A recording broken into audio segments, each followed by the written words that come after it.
The Florida Podcast Network, the voice of Florida.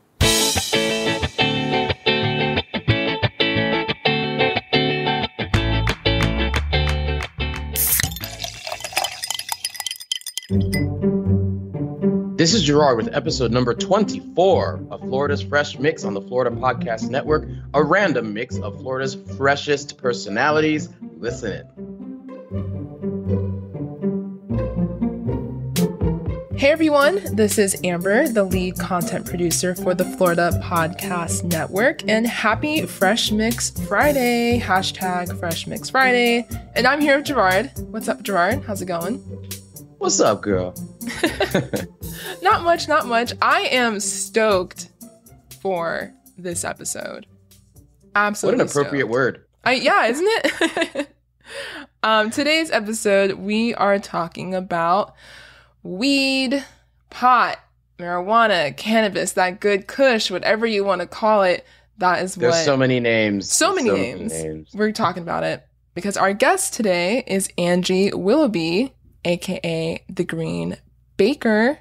Angie bakes and sells cookies, brownies, cakes, gummies, and lots of other sweet, yummy treats, but she infuses them with cannabis. Well, not only that, but what we found out is, see, what we just rattled off are probably things that you expect to hear, the cookies, the brownies, the cakes, and the gummies.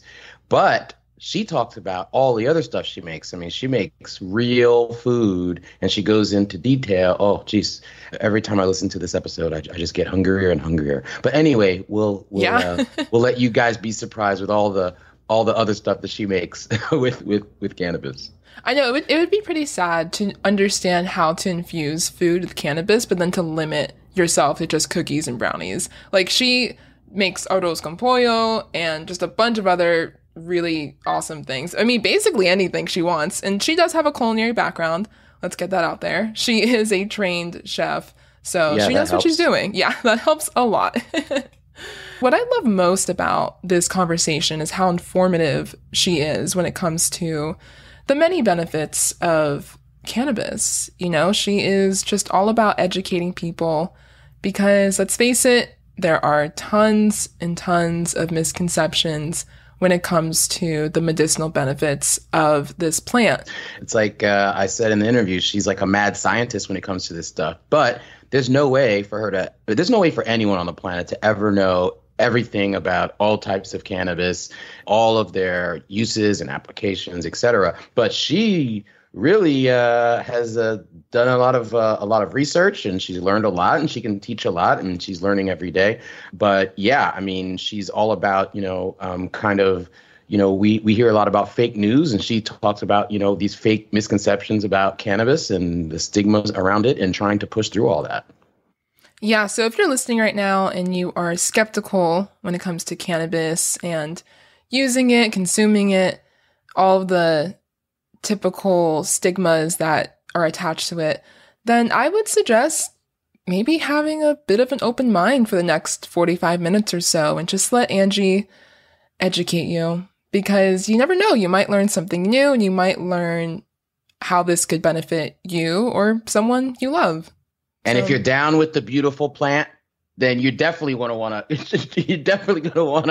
listen in, so this is going to make you very, very happy and probably want to make you take certain actions, let's just say. Yep, I know that's what it made me want to do as I was listening to the recording.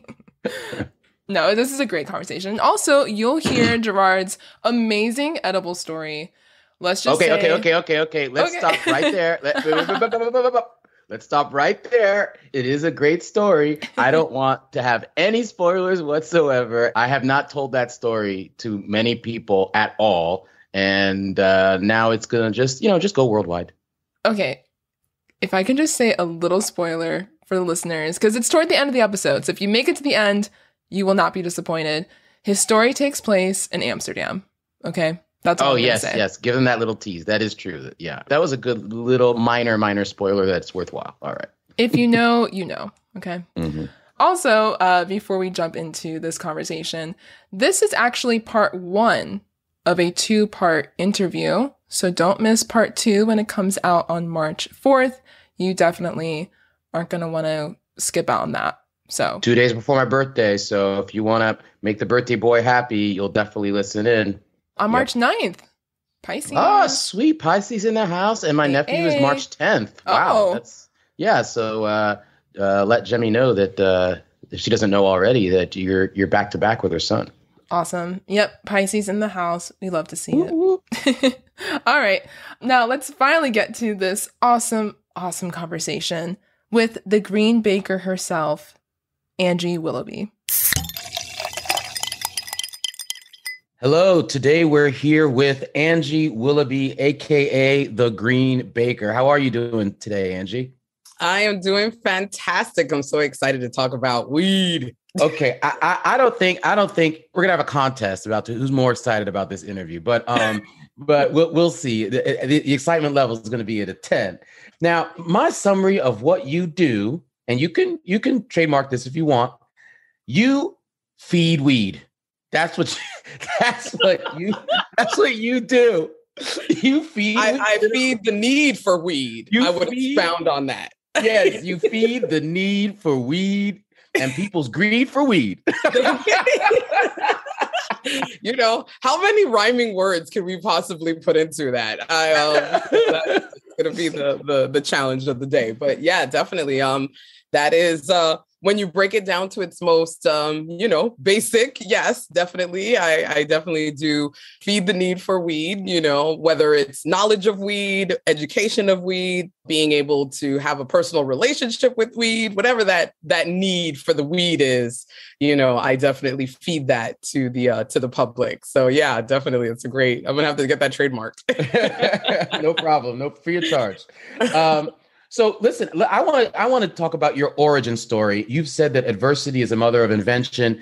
I know that you started your company in mid 2018. You had 20 years of culinary experience prior to that. So tell me a little bit about your 20 years cooking experience prior to that.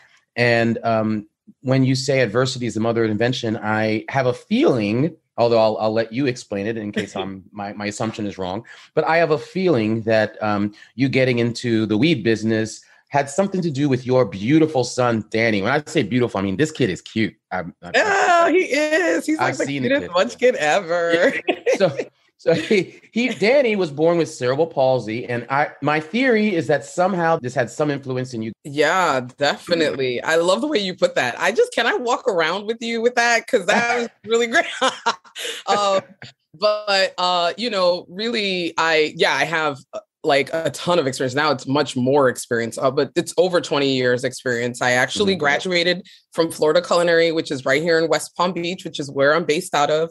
And way back when, right after the turn of the millennium, which is weird to say, but 99, 2000s, I started my culinary career by coming to school. Like I'm like a fat girl at heart. I love everything. And honestly, it's not even just about the food, it's about the culture. It's about you're not fat, you're full. That's right. I'm fluffy. I'm fluffy. You're under tall. You're under tall. But I love everything that food represents. The culture, its history, it's familiar. And of course, I was coming up in the time before the Gordon Ramsays and the Jamie Olivers and all of these like celebrity chefs. So if you were in this industry, it was because you truly had a love, and you were probably a bit of a masochist also. So, I started my career here. I went on to work at the Ritz-Carlton back in my home country of Puerto Rico. That's where I grew up for 11 years. Unceremoniously got fired from my very first job. So needless to say, adversity has always kind of been a thing, and from that, I really started my own business. Because I don't know if any of y'all Caribbean, but if you grew up in a Caribbean home and you're over both of us. Okay. If you're over a certain age and you're not in school, then you working. And if you ain't working, you in school. So, my parents from Haiti, I can completely agree, right? Yeah. So, so I'm, first job out of college, I'm fired, I'm home, and I'm like, I gotta work, there's just no, there's no ifs, ands, or buts about it. And that's actually where I started my first business. And I started working for myself at the tender tender young age of 20 years old. And I think that's really where the entrepreneurial bug kind of bit me, was from there. But, of course, being just very young and very inexperienced, I was like, okay, this is fun, but I need a paycheck, So obviously, really started worked as a merchant marine for over 5 years, went on ships and boats and saw the world, which was incredible. Came back.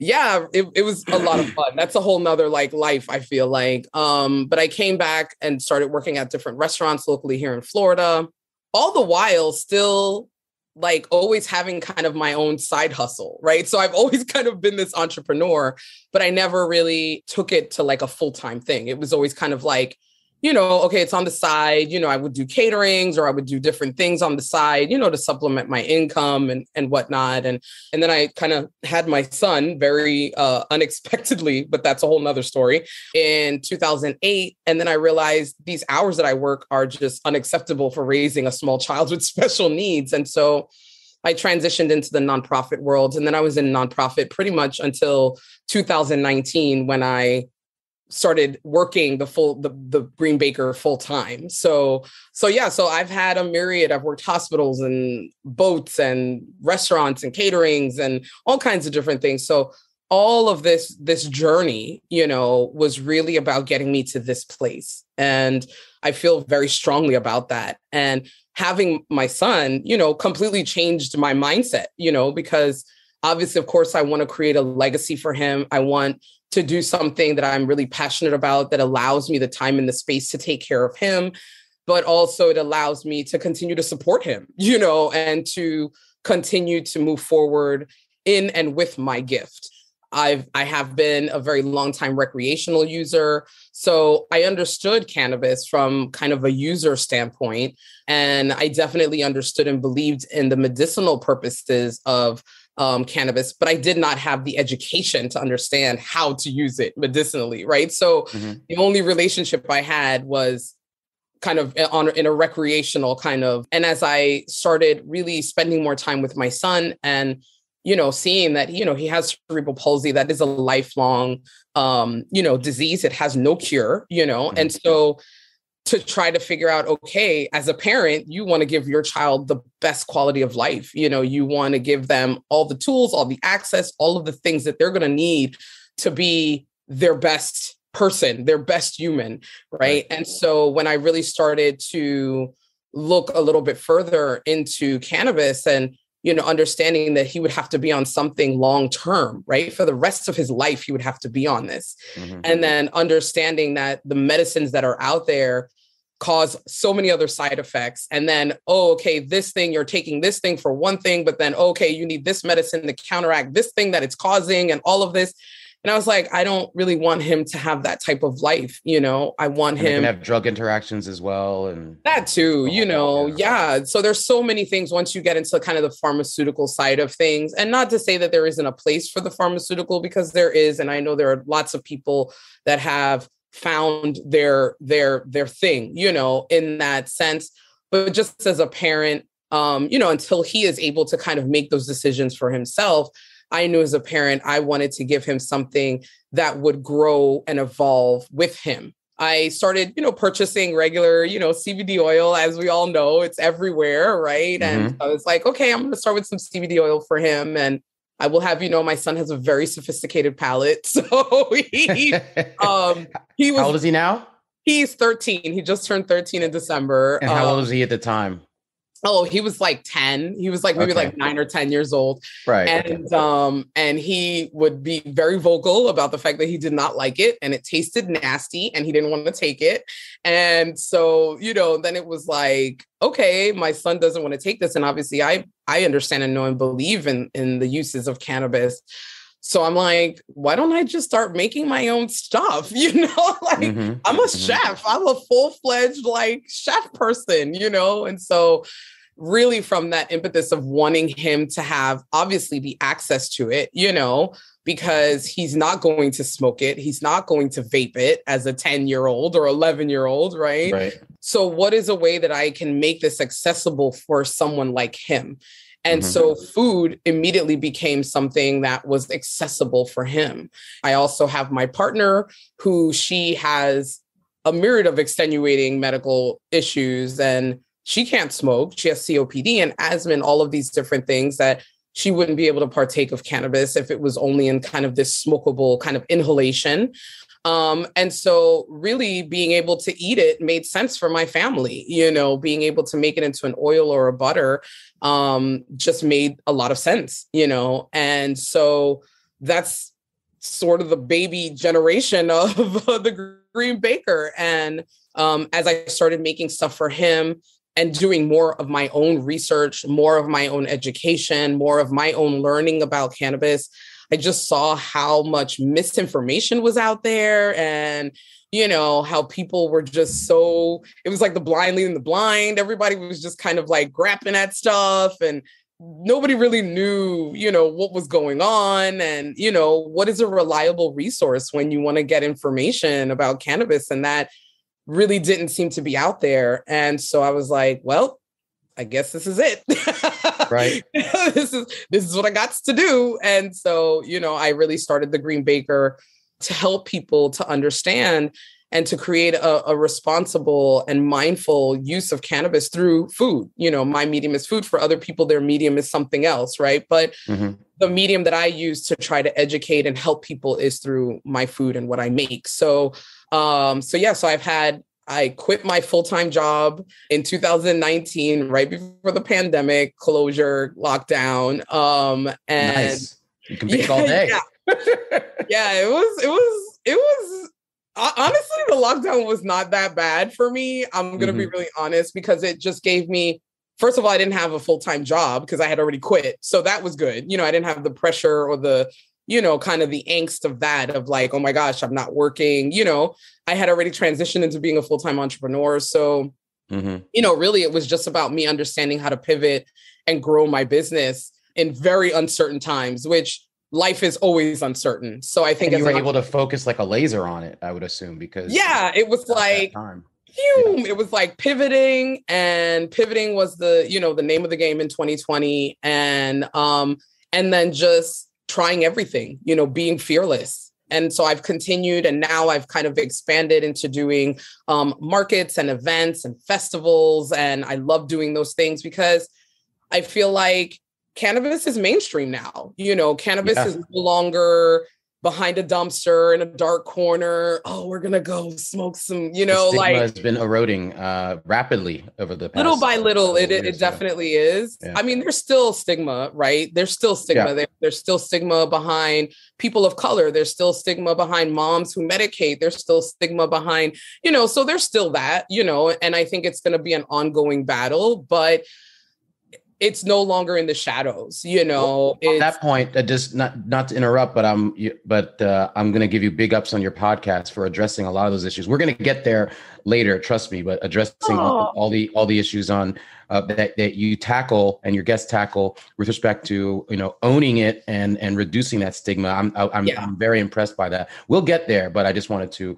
Yeah, definitely. Once again, I feel like cannabis is one of those things that for so long it was like talked about, like you knew who did it, you had your plug, you had your connect, but like nobody was talking about it. It was like, okay, dude, I need to come, and now I'm like, look, we're moms, we're business people, we're grandmothers, we're aunts, we're sisters, we're husbands, we're productive people in society who are advocates for cannabis. And I'm not trying to make everyone a believer, right? But I will say that I want people to make educated decisions based on good information, right? Don't have a stigma or don't have a preconceived notion about something based on false information, misinformation, outdated information.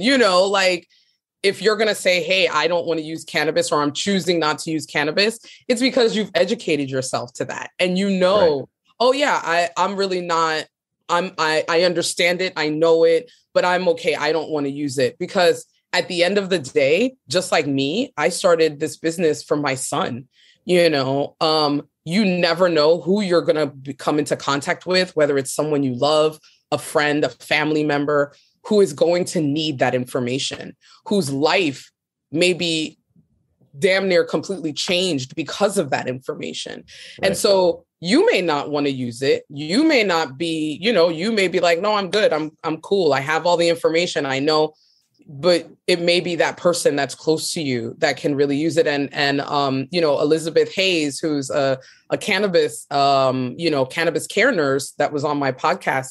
I use this phrase all the time, but one of the key things that stuck in my head on that podcast was, she said, you don't have to use cannabis for it to be your lifesaver, right? And so I take that with me everywhere, because I truly believe that. If I can give someone some sort of information, if I can offer someone some sort of relief, then I'm going to do that, right? Even if I don't use it myself. But it's really about understanding it and using it in a way that makes sense for you. You may want more CBD. You may want more THC. You may want a combination of those two. You may want, a 2-to-1 or a 10-to-1 or there's so many different ways, so many different methods of consumption, so many different strains that we're just, honestly, I feel like we're at the tip of the iceberg, when it comes to really understanding just how many outlets this plant touches, from financial to mental, physical, to, economics, environmental, this plant touches in so many different aspects, and so I think the better that we can just get away from that stigma that we have just so ingrained in us of oh, it's bad and we don't talk about it and I'm not going to do it. And oh my gosh, you do it. What's wrong with you? And then all of that, then we can get to the good stuff, which is what can this plant really do? How can it really help us? How can it really help the environment? How can it really help financially? How can it help the communities that have been ravaged by the war on drugs? These are the questions that we need to be asking. But we just don't, because we're just so kind of stuck in this oh man, this kind of mindset. But okay, hold on, Angie. Hold on. Woo, woo. I feel you're taking me to your weed church here. You preach, sister. Let the church breaking it down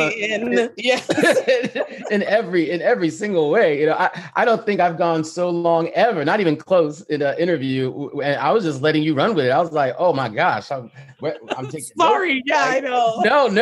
That's great. That's great. I am not shy about interrupting my guests at all. But okay, good. I was like, yes. But listen, I have some specific questions that I'm just so curious about. We could sit there and talk about the difference between this type of weed and that type of weed, whatever. You can go online or talk to somebody, and these are conversations.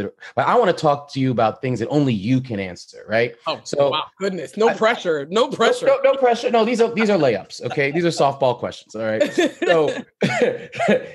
So this one's a two-parter. The first part is, I am just curious as to what was did you have a culinary specialty before you got into the weed game, like a particular type of food that was your go-to, or did you kind of make everything? Did you do more baking? Did you do more other stuff? What did you do before you got into the weed game? No, definitely not a baker. I am not a baker by any stretch of the imagination. Actually, well, you are the green baker, so it was just I am, and I can get by, but there's definitely some people out there that I look at I feel like I'm more of a little bit above a home baker, but definitely not like Mary Berry from freaking Great British Baking Show. There's some people that are just upper echelon of bakers, and I'm definitely not there, but I'm definitely a step or two above, kind of your run-of-the-mill home baker, because I do have some culinary understanding and I understand things of how to bake and things like that. So what food are you the bomb at? Definitely going to go back to my roots, which is, the Caribbean. So rice and beans and chicken and grilled vegetables and, you speak seafood. My language. Yeah. So that's always going to be that comfort food for me. That's where I'm I don't even have to think about it. I know I can get in there and I can put everything together that I need to put together, and it'll be seasoned and taste good. And it's made with love, and it's made with, care. I think that's just really, definitely my go-to. So that's cooking great. Is my first love. Baking is you know, she's my side piece. You know, I like, where are your parents from? I'm curious. My dad is Jamaican, and my mom, who raised me, she's Puerto Rican. So that's why we ended up in Puerto Rico for all those many years. So got it. All Caribbean, all throughout, all day, every day. So now that you're in the weed game, if I'm in your house for dinner, which I'm sure you'll invite me eventually. What am I snacking on? What am I eating? What's going on up in there? This is interesting because in my home, my son is definitely a rice and beans baby because that's what he grew up eating. So everything to him is rice and chicken. It doesn't matter what it is; it's rice and chicken in his world. And then my wife, and you can put weed in that. Oh yeah, absolutely. What are you talking about? I don't know. Please follow me on Instagram, IG, the.green.baker.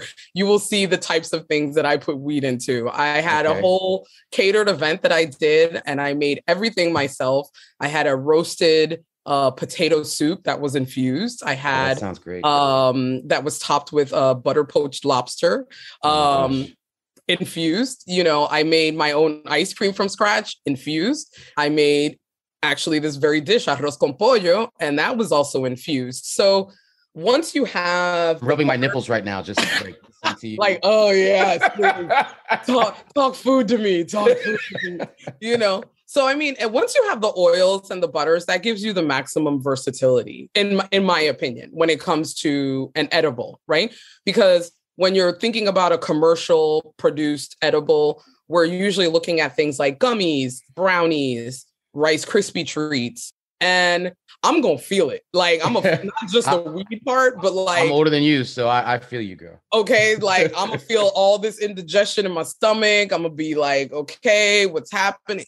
So we're in a new era now where things that are infused can be healthier, right? If we're using cannabis for medicine, right? So then I'm going to try to make something that's going to enhance and really help to bolster the medicinal purposes of that plant, right? So I'm going to get my butter and I'm going to get my oil. And instead of making a pan of weed brownies, right, I'm going to make some amazing roasted vegetables. I'm going to make a great piece of chicken with a beautiful sauce. I'm going to make, so these are the things where I think we have to stop thinking about edibles as just those things that we're so used to seeing, right? Which is all the sweet stuff, all the stuff that's, probably not all that great for us, but in moderation, of course, it's good, And to answer your question, because I don't want to get off track, you would probably get rice because we always have to have rice in this house. So rice. You would probably get some macaroni and cheese because my wife is from the South. And so she likes her Southern cooking, some smothered pork chops and some macaroni and cheese. And my son would have his rice and then probably with the little pork chop and some gravy on it, because that's what he would do. And then because mommy is always trying to be the healthiest one out of everyone, I would probably have a beautiful salad with like some, great vegetables in it made with a dressing that's infused with my oil. So you can pretty much infuse anything that you're eating or drinking as long as you have the right medium. That was my next question as far as the medium's concerned, because when you're cooking with weed, what form does the weed come in?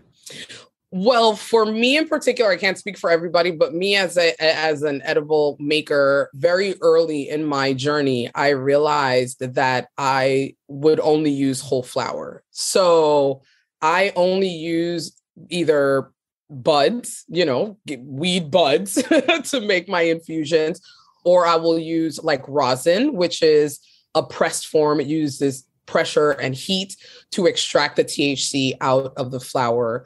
Those are the only two forms that I use. And that plant has 121 cannabinoids in it, right? And so when you take it into the lab and start extracting all these little things from it, inevitably you're changing the plant. You're changing what it does, how it does things, right? The effects that it's going to give you, all of these things. So very early in my journey, I knew that I was never going to use any sort of isolate, distillate, powder, whatever the hell it is that they want to call it. I would only use full flower because I felt like it gives you a much different high. And then also you're getting the full spectrum of what's in that plant. I'm loving this. I'm just gonna say like, that I'm taking notes. I'm loving this because I'm a complete nerd, as I've said many times on the show. And you sound like a mad scientist, but a glad scientist. I am, because I love this plant so much. Oh my gosh, I love it. I know you said that your primary mission is to educate people and then sell products, but how did you educate yourself? I say I'm passionate about cannabis, and I love cannabis because I am an eternal student. I don't ever feel like I'm an expert. When people come to me and they're like, you know so much. And it's like, dude, it's because I'm still learning. Like, I am never satisfied. I don't ever feel like, oh, I know it all, so I don't need to, ask questions, or I don't need to do more research, or I don't need to read things, or I don't need to, I am a great teacher because I'm an excellent student. Right. Mm-hmm. And so for me, it's all about having a good community around you, which is, super important. I've been able to build that online, which is incredible. Thank you, internet. You've had some brilliant people on your podcast. I'll tell you that. I'm sure that helps. Oh my gosh. Journey as well. They're amazing. So I am constantly seeking, right? Mm-hmm. I constantly keep an open mind. I constantly keep an open heart. I don't feel like I'm better than, or I know enough now, so I don't need to. I am constantly searching, because I understand and know that for so long, this plant was put in a place where we were not able to learn anything about it. We weren't able to understand, what she's about, what she can, there's always a thirst for knowledge about it. And I think that that's what makes me so great at like giving that information, because I like kind of digest it and I'm like, oh, wow, this is going on. Or most of our research comes from Israel. I'm just gonna be really real, because the federal government has made this plant illegal. So we don't really have a lot of money that goes towards cannabis research here in the United States. There's a little bit, but definitely not as extensive as Israel. And so a lot of the information, a lot of the scientific findings, all of these things come from Israel. We find out through Israel's research.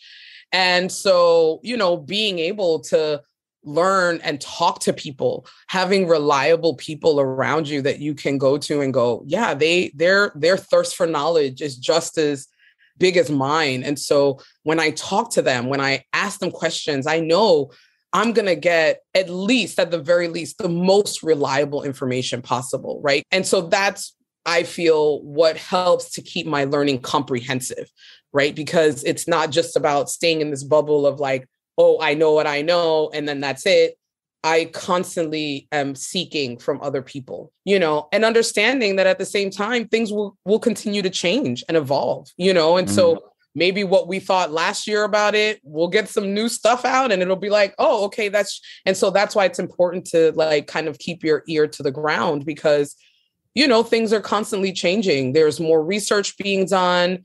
Like you said, public opinion is changing. So things are always kind of on the move with cannabis. And so you got to keep your finger on that pulse to be able to best educate yourself. And so that's what I do. You're reminding me of something that I always tell my clients. I say, you can always tell a good lawyer if they know what they know and they know what they don't know. And it seems that you kind of take that precept with respect to weed. And I think that that's very valuable. But at the same time, you have a thirst for knowledge. And even though you know that you'll never attain all of it, but you want to get further each and every day, which I think is very valuable. But let me ask you this. So how did you educate yourself on how much, because I'm going to tell you a little food story in a little bit, but how much weed to put in the food, and what do you tell people about how much to eat and pace yourself and don't eat too much and how long they have to wait? And I know you can't see me, but I am shaking my head and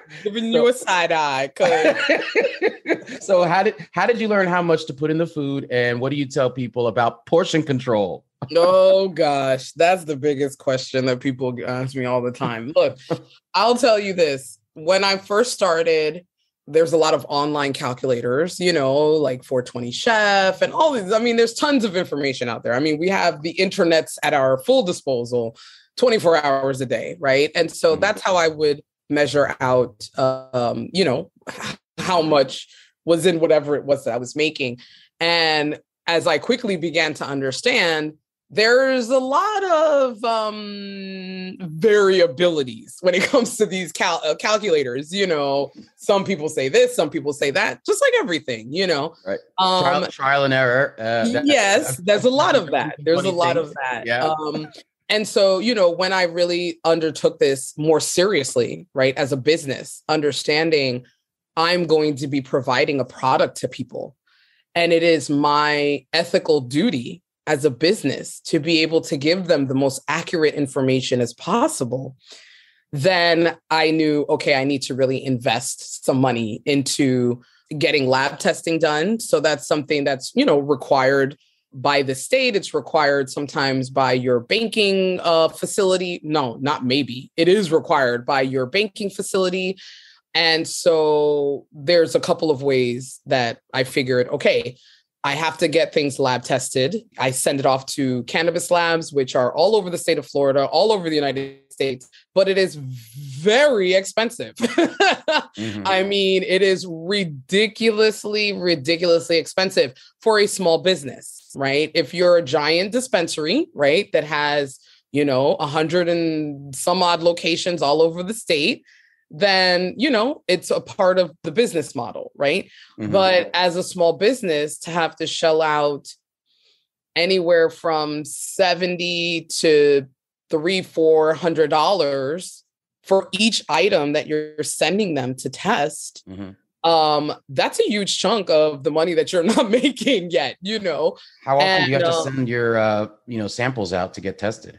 You're supposed to do it after like kind of every batch of like oil that you make or, you know, whatever that item is.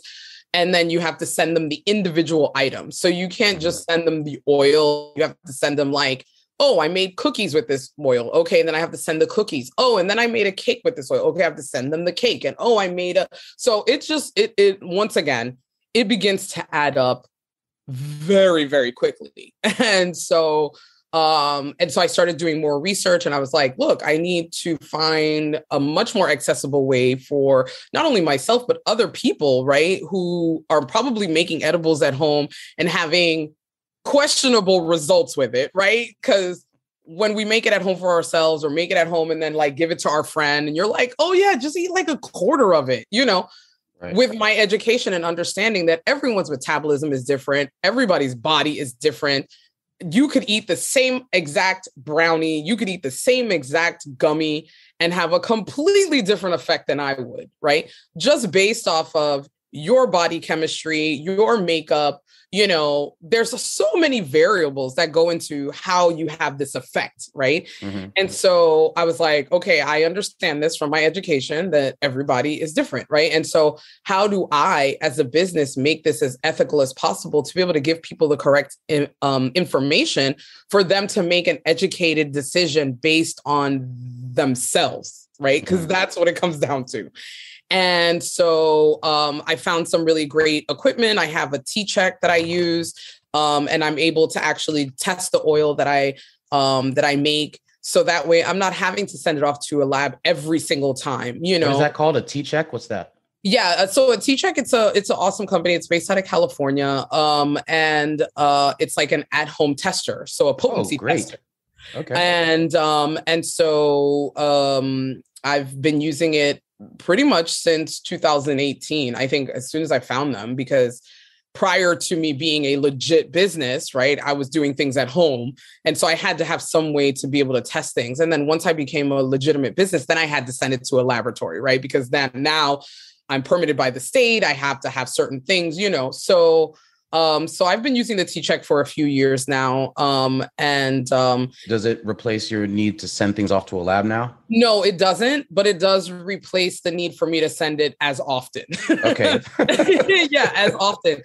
And I love this because, once again, the people that I talk to, they're not other businesses, right? They're users themselves, or they're patients, right? As they're called here in Florida, because we have a medical program, you know, they're patients. So if you're wanting to take that flour and then make that flour into an oil, or make that flour into a butter so you can make an item, you want to be able to have some tools or instruments to be able to understand, okay, how much of this do I take? And none of this like kind of like guessing game of like, oh, take a quarter, take a half, take a what, like, okay, and not only does that help the bottom line with the business, but it helps you as a patient, right? Because having a medical card here in Florida is really expensive, and so if you're overdoing your medicine, right? Or overdoing the amount that you're taking because you have no way to gauge how much is in that item, then you're only hurting yourself and you're hurting your pocket. And so that's how I am able to know what dose I'm giving people.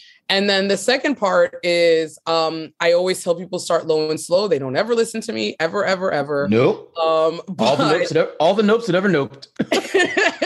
They don't ever listen. But you start low and slow.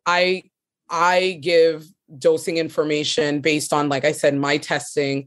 And then people are like, well, how much should I take so I feel something? I can't give you that information. Once again, everybody's body is different. Mm-hmm. So for you, it may take half a brownie. For your girlfriend, it may take a quarter of a brownie. For your best friend, it may take the whole brownie.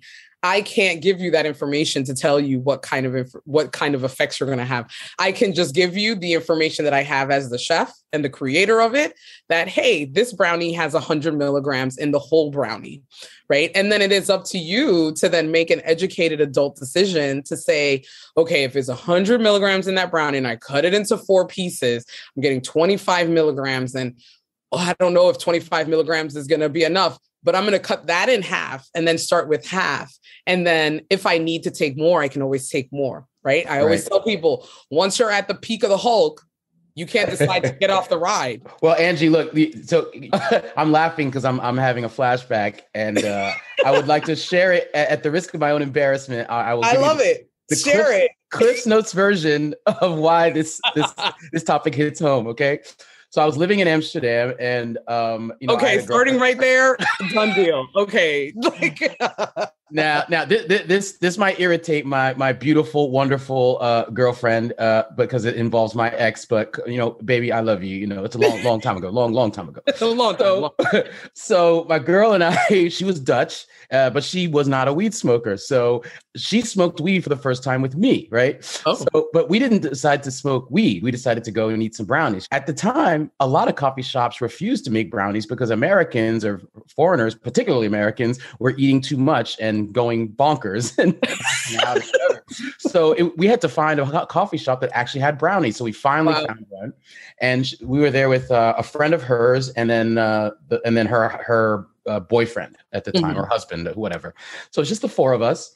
And to make a long story short, what we should have done is taken the brownies, had like half of one, and kept the rest, and then just gone on with our day. And then if we didn't feel something, then taken a little more. But no, we didn't do that. 2 brownies each. Wow! Come on, Gerard, really? No one told us about portion control. No one told us to slow it down. No one said what slow and whatever you said. Low and slow. Start low and slow. That's how you start.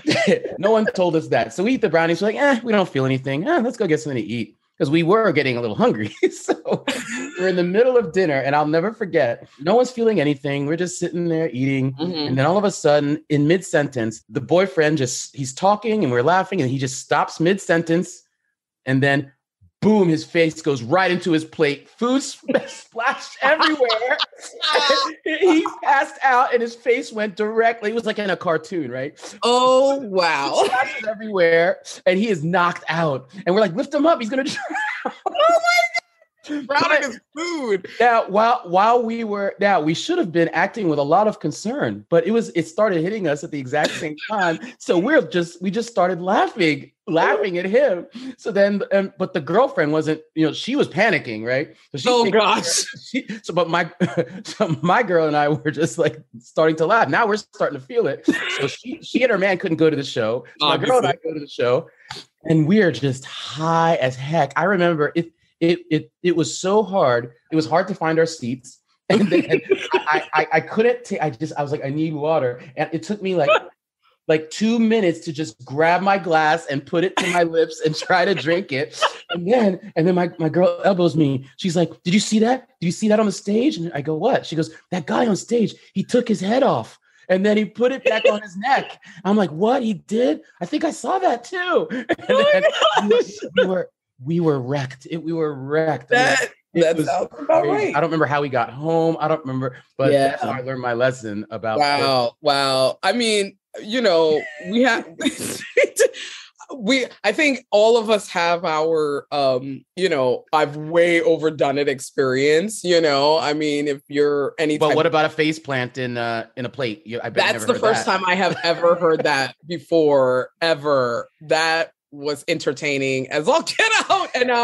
And literally because I have been around stoners, I can picture it in my head because it feels very real to me. However you're picturing in your head, that's exactly the way it was, but funny. Yeah, that's most of the times it's because you'll get stuck, right? Like that's what they say, you get stuck. You're just like, you're kind of here, and then the next minute you're like, you're gone, right? Like you're not even here. So I totally can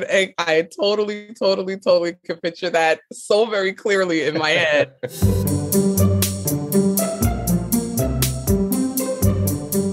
Woo! That first half of my interview with Angie, there's so much to pull from there. But I think my fresh take today, I was like, you know what?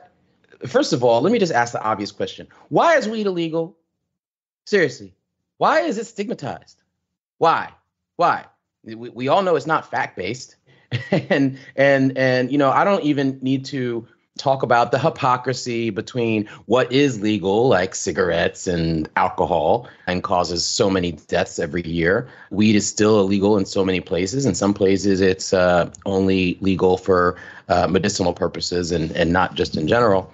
I mean, with all of these things, including prescription drugs, et cetera, everybody's got to exert some degree of personal responsibility. And then we can get into, you can get into an argument always about, okay, what's addictive, and there's certain things that are highly addictive. You got your heroines and your meths and your cocaine and things like that. Okay, so those are great arguments, and some things people, once they have it, once, twice, 3 times a habit. Okay, so you probably want to keep those things illegal, right? But with weed, I just don't get it.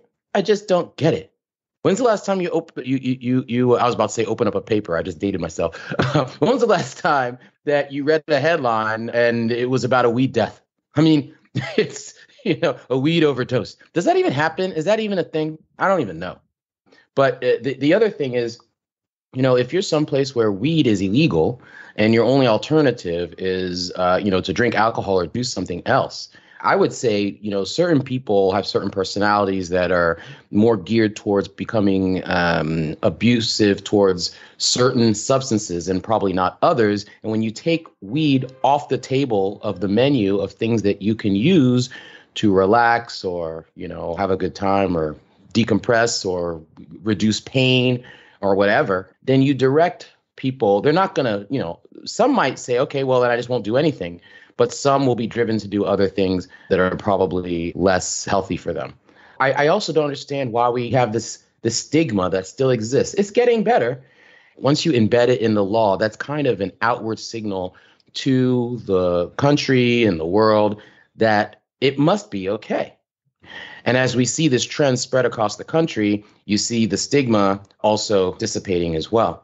And the point that she made that I thought was very important is that once we get over this stigma, which in my humble opinion should not exist, and I'm just a fact-based person.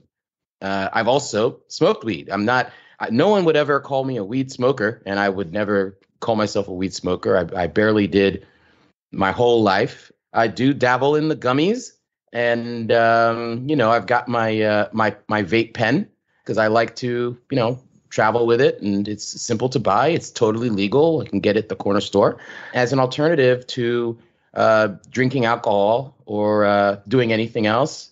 It's great. And guess what? No hangover. Okay. So, I feel no shame in admitting that to anybody who might be listening to this podcast. They could even be clients of mine because you know what? I don't think there should be a stigma attached. And she made the great point that once we get rid of the stigma, we can better focus on all the ways, scientifically, recreationally, personally, all the ways that cannabis can be helpful to people in their lives, whether it deals with mental or physical well-being, aiding the economy, because weed is a profitable business.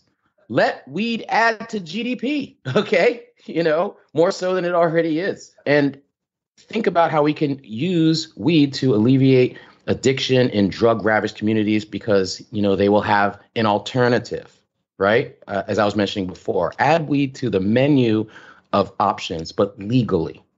And one thing I learned from this interview from Angie was it helped me expand my view of what type of edibles are available. It goes beyond just, the gummy bears and the brownies, et cetera, the things that you see at your, local shop. But, it can be in regular cuisine. I mean, she is a chef, so she makes great food, and it sounds like you could basically infuse weed into anything. And I guess shouldn't seem like a surprise, and it should be, somewhat intuitive.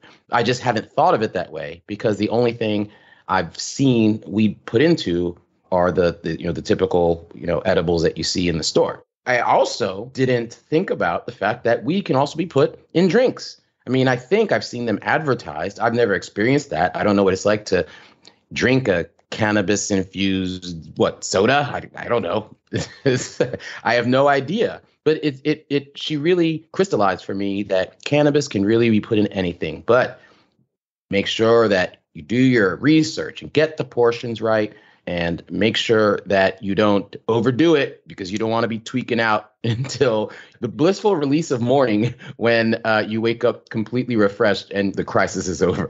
So you definitely don't want to be in that scenario. All right. Because everything involves moderation and personal responsibility. Please tune in for part 2 of my amazing interview with the Green Baker, Angie Willoughby. We'll see you then.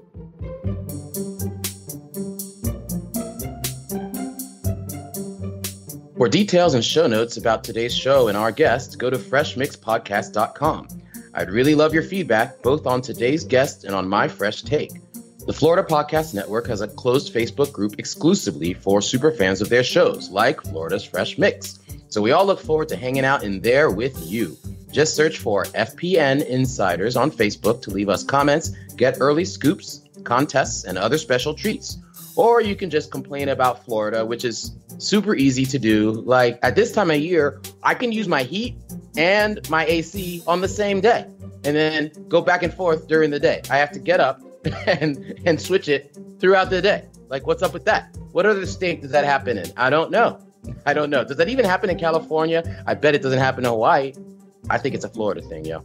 Anyway, be sure to visit all the great shows on the Florida Podcast Network. You can find them at floridapodcastnetwork.com. Keep catching who's fresh in the Florida Mix with Florida's Fresh Mix podcast.